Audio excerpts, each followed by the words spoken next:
जी वकार next. तो देखें जी, आपने कुछ एंगल पे फेंका था इस फुटबॉल को, ठीक है, यहां फेंका था कोई एंगल थीटा पे, इसमें दोनों कंपोनेंट्स थे वी आई एक्स बी और वी आई वाई बी। तो हॉरिजॉन्टल इनिशियल वेलोसिटी जो थी वो वी आई एक्स थी, वो V I cos of theta के बराबर है, सब जानते हैं, आप मैथमेटिक्स के स्टूडेंट हैं। और जो वर्टिकल कंपोनेंट है वो वी आई साइन थीटा के बराबर है, याद रखिएगा। अब फाइनल वेलोसिटी फाइंड करनी है, फाइनल कौन सी, वो वी एफ बी, लेकिन उसके लिए पहले वी एफ एक्स निकालना है, फिर वी एफ वाई निकालना है, फिर वी एफ निकलेगा।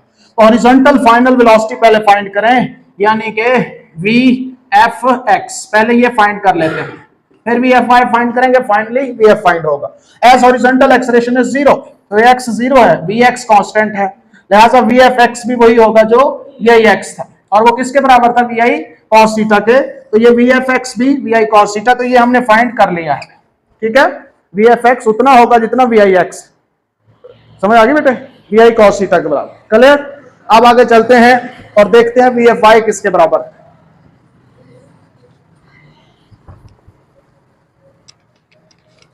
अच्छा जी, अब वी एफ वाई देखें, वर्टिकल फाइनल वेलोसिटी यानी कि वी एफ वाई, ये फाइंड करना है हमने। तो using second equation of motion, vertical component of found as VF is equal to VI plus AT। हमने वर्टिकल फाइंड करना है, तो इसके साथ y लगा दें, इसके साथ भी y और a के साथ भी y। अब VFY किसके बराबर होगा, VI sin थीटा। अब चूंकि बॉल इनिशियली नीचे से फेंकी गई थी, ठीक है, नीचे से जब भी आप फेंकेंगे इनिशियल वेलोसिटी को देखते हुए g की वैल्यू नेगेटिव ही लगानी है, बेशक वो वापस आ रही है, यही बात मैंने समझाई थी, ठीक है। देखें, अगर मैं इसके मोशन को देखूं जाते हुए और आते हुए, तो मैं जाते हुए फिर और माइनस लगाऊं, आते हुए प्लस लगाऊं, तो फिर कैसे डिस्कस करूंगा। यही तो फर्क है कि बॉल, ये जो फुटबॉल है, ये हमें यहां पे एक शख्स खड़ा है, उसको मिली है बॉल, ठीक है। अब अगर हम उसको ये इक्वेशन बता दें तो वो समझ जाएगा कि बॉल नीचे से फेंकी गई थी, फिर वापस मेरे पास आई। अगर यहां प्लस लगा दूं तो वो कहेगा ऊपर से किसी ने फेंकी है मेरे पास, ये डिफरेंस। तो VF is equal to VI plus AT, ये हो गया। अब इसमें भी साइन थीटा AY की वैल्यू माइनस दी होगी, क्यों, क्योंकि इनिशियल वेलोसिटी अपवर्ड है और एक्सेलरेशन की डायरेक्शन हमेशा G की डाउनवर्ड होती है, इसलिए। तो ये आ गया आपका VFY। VFX अभी कुछ देर पहले निकाला था। अब आप फाइनल वेलोसिटी V कह सकते हैं उसको, VF भी कह सकते हैं, वो निकाल सकते हैं कैसे, VFX का स्क्वायर प्लस VFY का स्क्वायर का स्क्वायर रूट। तो ये फार्मूला है, यहां से आगे वैल्यू निकल आएगी।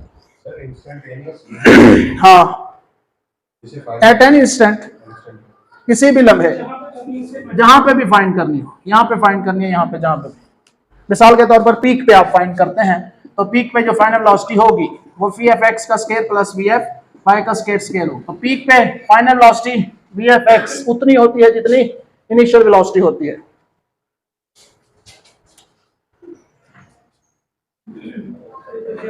यार अपना कोई नहीं, और किधर है हसन, आ रहे हैं मेहमान, चलें ठीक है। यार एक मिनट बात सुनो, वो एक बच्ची है फीफा, उसके लिए नीचे से कोल्ड ड्रिंक पकड़ के ले आओ।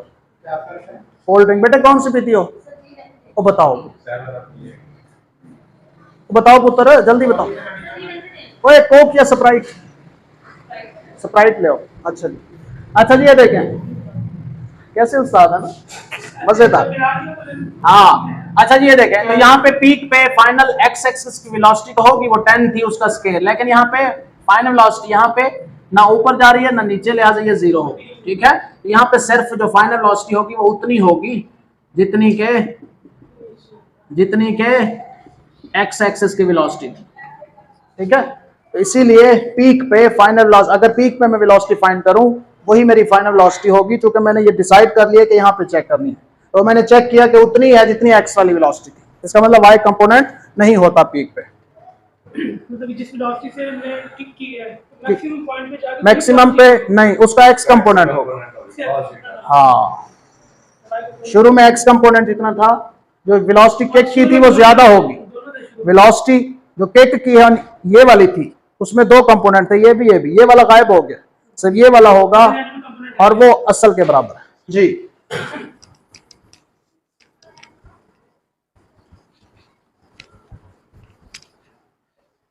ये बता, चाय पी लें या नहीं, आपका है? हाँ सांस भी ले लेते हैं, सांस भी ले लेते हैं, इसको रोक दें, समझ आ गई। ओके जी, तो हमने अभी जो कुछ पढ़ा है उसमें पिछली स्लाइड हो गई है। ओके जी, तो हमने कुछ देखा था, horizontal and vertical motions, horizontal and vertical motions are independent of each other. Horizontal motion का वर्टिकल के साथ कोई कनेक्शन नहीं और वर्टिकल का हॉरिजॉन्टल के साथ। क्या मतलब कि हॉरिजॉन्टल वेलोसिटी कांस्टेंट है, एक्सेलरेशन जीरो है, ठीक है। वर्टिकल वेलोसिटी वेरिएंग है और एक्सेलरेशन कांस्टेंट है, ठीक है। तो ये चीजें, this is called principle of physical independence. तो कोई आपसे पूछ सकता है प्रिंसिपल ऑफ फिजिकल इंडिपेंडेंस क्या है, ठीक है। तो आप उसको बताएं कि प्रोजेक्टाइल मोशन में हम कहते हैं कि प्रोजेक्टाइल जब मूव करता है 2 डायमेंशनल है और उसमें दोनों कंपोनेंट्स हैं, लेकिन वो दोनों एक दूसरे पे डिपेंडेंट नहीं है। The horizontal motions of the projectile is uniform motion, यानी कि वेलोसिटी यूनिफॉर्म है, while the vertical motion of the projectile is an accelerated motion। Accelerated है, controlled by the force of gravity, और उसको ग्रेविटी कंट्रोल कर। तो दो बात है, हॉरिजॉन्टल मोशन क्या है, यूनिफॉर्म मोशन। यूनिफॉर्म होता है जिसमें वेलोसिटी यूनिफॉर्म हो, और जो वर्टिकल मोशन है वो एक्सेलरेटेड है, लेकिन एक्सेलरेशन यूनिफॉर्म। ये यूनिफॉर्मली एक्सेलरेटेड है, वो uniform motion. X axis horizontal motion uniform motion है और vertical motion uniformly accelerated motion है, ठीक है। इन दोनों में फर्क है।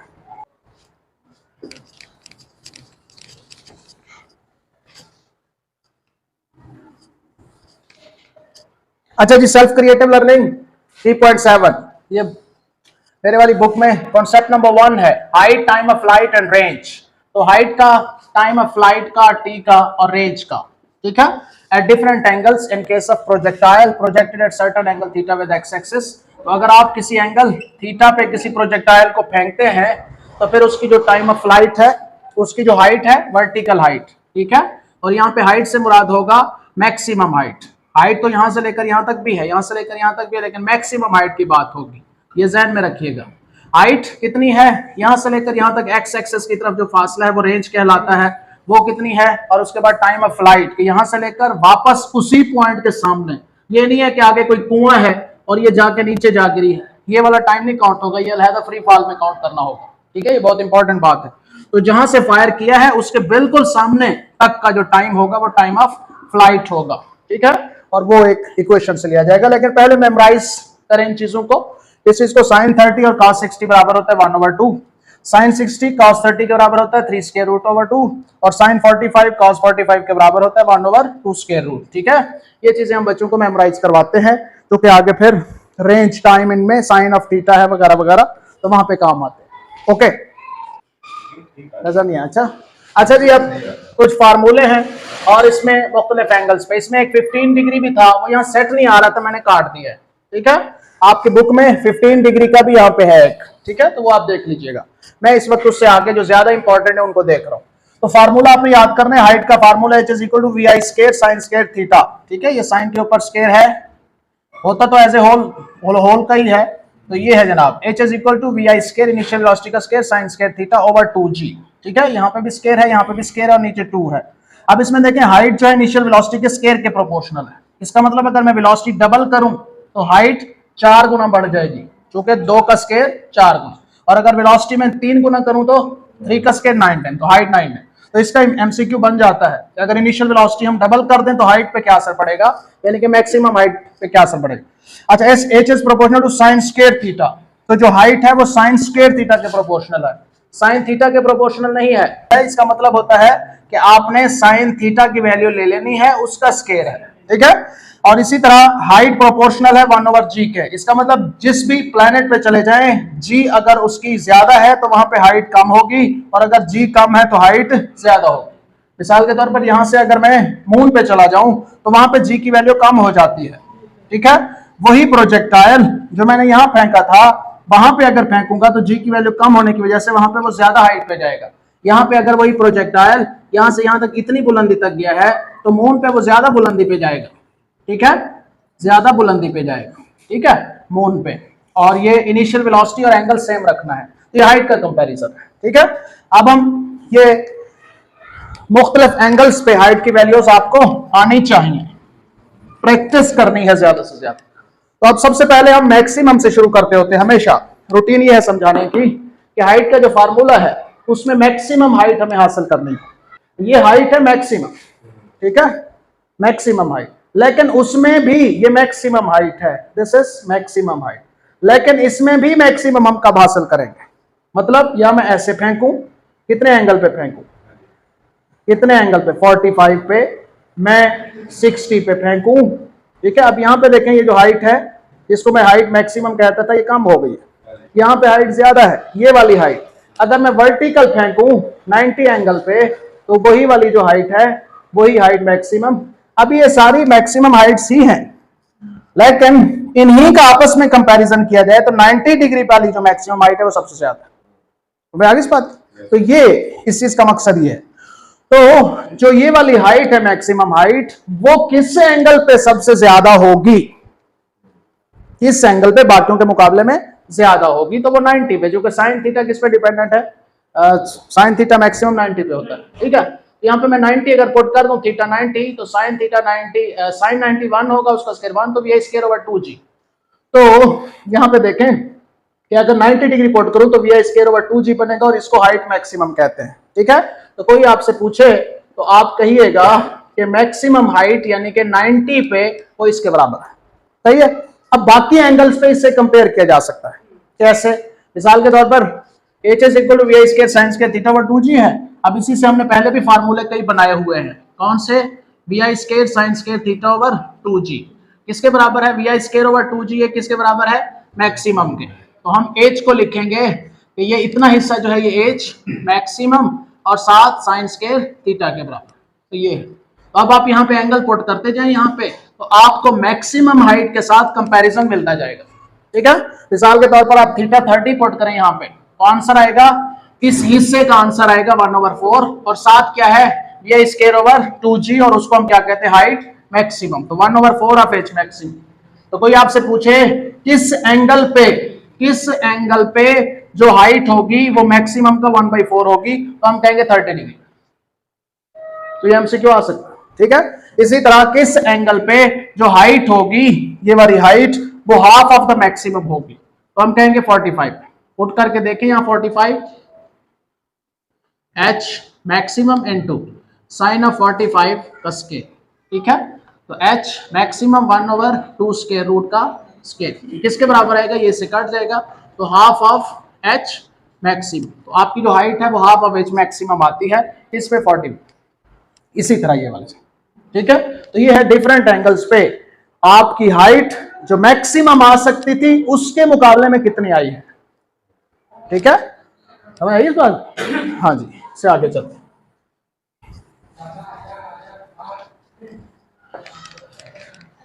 लोग कहते हैं अभी आपने देखा कि प्रोजेक्टाइल मोशन जो है वो एक्स एक्सिस भी हो सकती है, अलोंग वाई एक्सिस भी, और दोनों के दरमियान की दिक्कत है।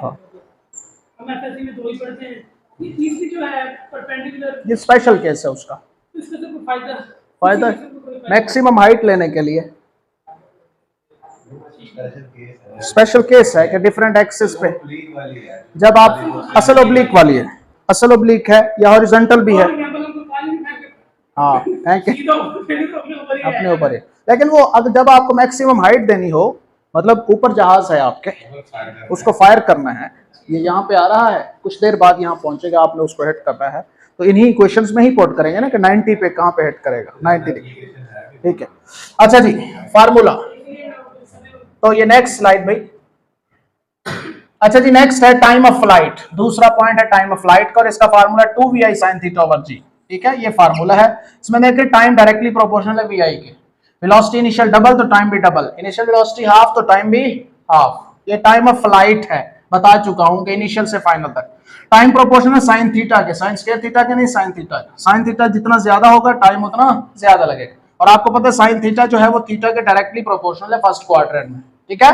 तो जितना थीटा बढ़ता जाएगा साइन थीटा बढ़ता जाएगा, और टाइम ऑफ फ्लाइट भी बढ़ता जाएगा। टी इज इनवर्सली प्रोपोर्शनल जी, अगर ग्रेविटी कम है, आप मून पे चले गए हैं, तो टाइम ऑफ फ्लाइट ज्यादा होगा, हवा ज्यादा देर, सॉरी जो बाल है वो ज्यादा देर हवा में रहेगी, ठीक है। तो ग्रेविटी जितनी कम, टाइम ऑफ फ्लाइट ज्यादा, बिल्कुल उसी तरह का पैटर्न है। कैसे, क्योंकि इसमें साइन थीटा है तो साइन 90 पे ही मैक्सिमम होता है, तो आइए पहले मैक्सिमम चेक करते हैं। कैसे, थीटा इसमें 90 पुट करें तो t is equal to we I sine 91, तो उस t को मैं लिख दूंगा t मैक्सिमम। क्या लिख दूंगा, जब मैं थीटा 90 पुट करूंगा उस फार्मूले में, तो वो जो t होगा इसको मैं लिख दूंगा t मैक्सिमम, क्यों? क्योंकि टाइम मैक्सिमम हो जाता है जब थीटा 90 पुट करें, तो टी मैक्सिमम इसके बराबर है, ठीक है, उसने लिखा भी हुआ है। और ये 100%, 90% से मुराद मैं सीधा बॉल को ऊपर फेंकूं तो ये ज्यादा देर हवा में रहेगा, ठीक है, टाइम ऑफ फ्लाइट ज्यादा है, लेकिन अगर ऐसे फेंकूं तो कम देर हवा में रहेगा, ठीक है। तो 90 पे सबसे ज्यादा टाइम ऑफ फ्लाइट, और ये कितनी वैल्यू है 2vi/g। अब बाकियों का मैं उसी तरह कंपेयर करूंगा, कैसे? t is equal to vi/g sin theta, तो यहां से 2vi/g किसके बराबर है? टर्म x, t मैक्सिमम के, तो मैं यहां लिख सकता हूं t is equal to t maximum into sin of theta. तो ये एक फार्मूला बन गया। क्या बन गया फार्मूला? के टाइम, कोई भी टाइम इंस्टेंटेनियस वो बराबर है term maximum into sin of theta, ठीक है। तो ये फार्मूला है कंपैरिजन। अब यहाँ थीटा आप पुट करते जाएं तो साइन थीटा की जो भी वैल्यू आएगी वो साथ लगेगी। अगर इसका जवाब हाफ आया है तो half of T maximum 1/4 of T maximum, वो आप देख लें 30 डिग्री पे साइन थीटा का जवाब आता है हाफ, बाकी 2vi/g किसके बराबर है? Term maximum. तो कोई आपसे पूछे कि किस एंगल पे टाइम हाफ हो जाता है मैक्सिमम का, तो किस पे? 30 डिग्री। 45 पे कितना हो जाता है? 1/2 स्क्वायर रूट टाइम, ये निकालें तो तकरीबन 70% बनता है, 0.707। इसी तरह 60 डिग्री पे कितना बनेगा? 3 square root by 2, sine 60 3 square root by 2 होता है, 3 स्क्वायर रूट बाई 2 0.86 या 86%, और ये 100%, ठीक है। तो ये चीज ओके जी। तो तीसरा पॉइंट है range, range of projectile. Range होता है हॉरिजॉन्टल डिस्टेंस, यहां से लेकर यहां तक, ये जो फासला है x is equal to r, ये रेंज कहलाता है। ये ज्यादा से ज्यादा दूर कब होगा वो आप देखिएगा कि 45 एंगल पे ये फासला बढ़ जाता है। अच्छा जी, रेंज का formula vi square over g sin 2 थीटा। तो रेंज किसके प्रोपोर्शनल है? vi स्क्वायर के। तो इनिशियल वेलोसिटी डबल, तो रेंज क्या हो जाएगी? 2 का स्क्वायर 4, ठीक है। अच्छा, r is proportional to sin 2 थीटा। अब यहाँ पे ये 2 थीटा आ गया, ठीक है, उस वजह से चेंजेस आई है, सिर्फ थीटा के प्रोपोर्शनल नहीं, ये sin 2 थीटा, ठीक है। अच्छा, r is proportional to 1/g, ये भी वही है, g की वैल्यू कम होगी तो r की वैल्यू बढ़ेगी। इसका मतलब वही प्रोजेक्टाइल आप चांद पे ले जाएं तो वो दूर जाके गिरेगा तो रेंज बढ़ जाएगी, ठीक है, क्योंकि ग्रेविटी कम है। अच्छा, अब इसमें भी मैक्सिमम कहाँ है? आप इसमें देखेंगे साइन के अंदर 2 तो पहले से लगा हुआ है, तो थीटा कितना हो गया? 90 बने 45, तो थीटा 45 हो तो 45 इंटू 2 90 बन जाएगा, और साइन 90 मैक्सिमम होता है, तो इसलिए हम 45 पे पहले चेक करेंगे। 45 हमने यहाँ पे पुट किया तो फिर क्या हो गया? vi स्क्वायर ओवर g, और इसको हम क्या लिखेंगे? जो रेंज r थी, यहाँ पे r थी, जब थीटा 45 पुट करूंगा r नहीं लिखूंगा, मैं इसको r मैक्स लिखूंगा, ठीक है। तो vi square over g sine of 2 into 45 sine 91, तो ये आ गया। तो ये जहन में रखें। अब यही से ही फार्मूला बन जाएगा, कौन सा? r is equal to this वक्त, इतना हिस्सा जो है वो r मैक्स का है, तो r ये वाला इज इक्वल टू ये इतना हिस्सा r मैक्स है, और बाकी क्या है? साइन 2 थीटा। तो ये हमारे पास एक फार्मूला बन गया, r is equal to r max sine of 2 थीटा। अब इसी की बेस पे आप सारी डिस्कशंस करेंगे बाकी मुख्तलिफ एंगल्स में। थीटा आप यहाँ पे 30 पुट करके देखें, 30 टू द 60 हो जाएगा, ठीक है। तो साइन 60 पे होता है 3 स्क्वायर रूट बाई 2, किसका? vi स्क्वायर ओवर 2g का, और ये क्या है? r मैक्स, तो 3 स्क्वायर रूट बाई 2, ठीक है। इसी तरह 45 पुट करेंगे तो 90 पे साइन 91, तो रेंज r मैक्स के बराबर होगी 100%। और अगर 60 पुट करें तो 60 टू द 120,